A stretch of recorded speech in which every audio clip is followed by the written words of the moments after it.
Hi all, ಎಲ್ಲರಿಗೂ ನಮಸ್ಕಾರ. Welcome back to my YouTube channel.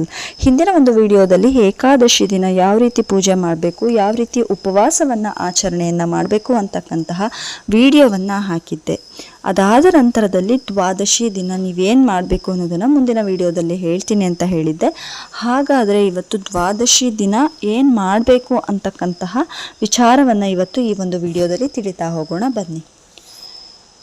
ದಶಮಿ ದಿನ, ಏಕಾದಶಿ ದಿನ ಏನು ಪ್ರಾತಃ ಕಾಲದಲ್ಲಿ ಎದ್ದು ನೀವು ತಲೆ ಸ್ನಾನವನ್ನು ಮಾಡಿದ್ರಿ ಅಲ್ವಾ, ಅದೇ ರೀತಿಯಾಗಿ ದ್ವಾದಶಿಯಲ್ಲೂ ಕೂಡ ನೀವು ಪ್ರಾತಃ ಕಾಲದಲ್ಲೇ ಎದ್ದು ತಲೆ ಸ್ನಾನವನ್ನು ಮಾಡಿ ಬರಬೇಕಾಗುತ್ತೆ. ಮಡಿಯನ್ನು ಕೂಡ ಇವತ್ತು ಕೂಡ ಉಡಬೇಕಾಗುತ್ತೆ.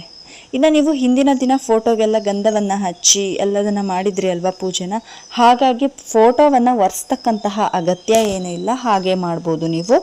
ವಿಷ್ಣುವಿಗೆ ಕಡ್ಡಾಯವಾಗಿ ಈ ಒಂದು ದ್ವಾದಶಿ ದಿನ ತುಳಸಿಯನ್ನು ಅರ್ಪಣೆಯನ್ನು ಮಾಡಬೇಕು. ಅದೇ ಥರ ರಾಯರಿಗೂ ಕೂಡ ನೀವು ತುಳಸಿಯನ್ನು ಅರ್ಪಣೆಯನ್ನು ಮಾಡಬೇಕಾಗುತ್ತೆ. ಹಿಂದಿನ ದಿನ ಏನು ನೀವು ದೀಪವನ್ನು ಹಚ್ಚಿದ್ರಿ ಅಲ್ವಾ, 2 ದೀಪವನ್ನು, ಅದೇ ಥರ ದೀಪವನ್ನು ಹಚ್ಚಬೇಕಾಗುತ್ತೆ. ಏಕಾದಶಿ ದಿನ ರಾಯರಿಗೆ ನೀವೇನು ಅಲಂಕಾರ ಮಾಡಿರಲಿಲ್ಲ ಅಲ್ವಾ, ಅದೇ ಥರ ಇವತ್ತು ರಾಯರಿಗೆ ದ್ವಾದಶಿ ದಿನ ಅಲಂಕಾರವನ್ನು ಚೆನ್ನಾಗಿ ಮಾಡಬೇಕಾಗುತ್ತೆ. ಇನ್ನು ನೀವು ಏಕಾದಶಿ ಮಾಡ್ತಕ್ಕಂಥವರು ಗಂಡು ಮಕ್ಕಳಾದರೆ ನೀವು ಪಂಚಾಮೃತ ಅಭಿಷೇಕವನ್ನು ಮಾಡ್ಬೋದು. ಹೆಣ್ಮಕ್ಳು ಯಾವುದೇ ಕಾರಣಕ್ಕೂ ಪಂಚಾಮೃತ ಅಭಿಷೇಕವನ್ನು ಮಾಡಬೇಡಿ. ಗಂಡು ಮಕ್ಕಳಾದರೆ ಪಂಚಾಮೃತ ಅಭಿಷೇಕವನ್ನು ಮಾಡಿದರೆ ತುಂಬ ಒಳ್ಳೆಯದು. ಅದಾದ ನಂತರ ರಾಯರಿಗೆ ಅಲಂಕಾರ ಮಾಡಿದ ನಂತರ ಊದ್ಬತ್ತಿಯನ್ನು ಹಚ್ಚಬೇಕಾಗುತ್ತೆ.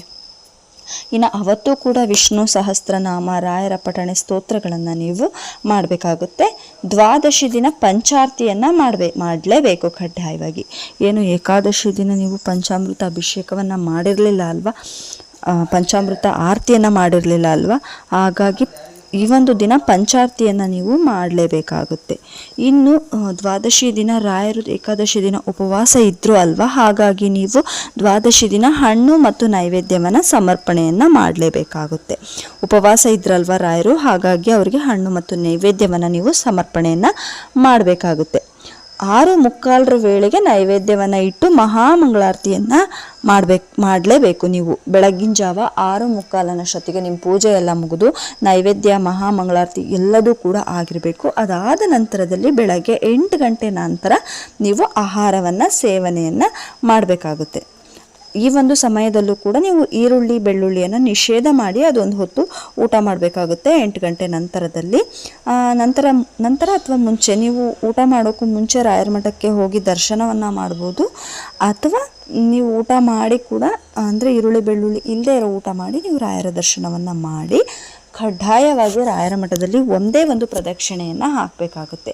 ಏನು 3, 5 ಇಂತಹ ಪ್ರದಕ್ಷಿಣೆಗಳನ್ನು ನೀವು ಹಾಕ್ತಿದ್ರಲ್ವ ನಾರ್ಮಲಾಗಿ, ಆದರೆ ನೀವು ದ್ವಾದಶಿ ದಿನ ಒಂದೇ ಒಂದು ಪ್ರದಕ್ಷಿಣೆಯನ್ನು ಹಾಕಬೇಕಾಗುತ್ತೆ. ಇಲ್ಲಿಗೆ ನಿಮ್ಮ ಏಕಾದಶಿಯನ್ನು ಮುಕ್ತಾಯವನ್ನು ಮಾಡಬೇಕಾಗುತ್ತೆ.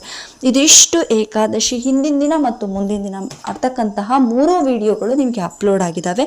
ಇನ್ನೂವರೆಗೂ ನೀವು ಏಕಾದಶಿ ಮತ್ತು ದಶಮಿ ವಿಡಿಯೋ ನೋಡಿಲ್ಲ ಅನ್ನೋದಾದರೆ ಈಗಲೇ ಹೋಗಿ ನೋಡಿ ಅಂತ ಹೇಳ್ತಾ ಇಲ್ಲಿಗೆ ಈ ಒಂದು ವಿಡಿಯೋನ ಎಂಡ್ ಮಾಡ್ತಾ ಇದ್ದೀನಿ. ಇದು ಏಕಾದಶಿಯನ್ನು ಮಾಡ್ತಕ್ಕಂತಹ ಸಂಪೂರ್ಣವಾದಂತಹ ವಿಧಾನ.